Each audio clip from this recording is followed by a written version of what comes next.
ODI ఫార్మాట్లో Sachin double century కొట్టిన match కనుక మీరు చూసి ఉంటే ఖచ్చితంగా మీకు ధోని మీద కోపం వస్తుంది.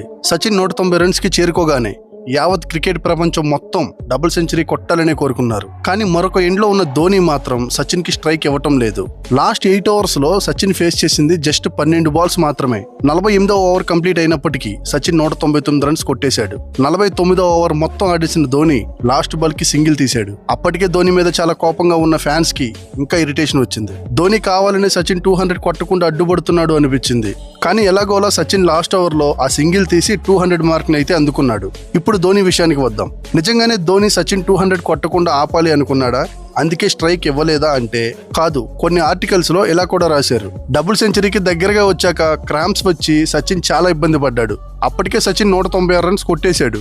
లాస్ట్ 5 ఓవర్స్ లో ఒక్క బౌండరీ కొట్టిన సచిన్ 200 కంప్లీట్ అయిపోతుంది. కాబట్టి స్కోర్ వేగం పెంచడానికి ధోని ఎక్కువ స్ట్రైక్ తీసుకోవాల్సి వచ్చింది. అలాని ధోని బాల్స్ ఏం వేస్ట్ చేయలేదు. 35 బాల్స్ లో 68 రన్స్ కొట్టాడు. కావాలని సచిన్ 200 ని ఆపాలని చూస్తే ఆ ప్లేస్ లో ధోనియే కాదు ఇంకా గొప్ప ప్లేయర్ ఉన్నా సరే ఇండియన్ క్రికెట్ ఫ్యాన్స్ అస్సలు ఒప్పుకోరు. మరి ధోని అంత రిస్క్ కావాలని చేశాడంటారా, లేదా ఆ పాయింట్ ఆఫ్ టైంలో అలా జరిగిపోయి ఉంటుందా? మీరేమనుకుంటున్నారో తప్పకుండా కామెంట్ చేయండి.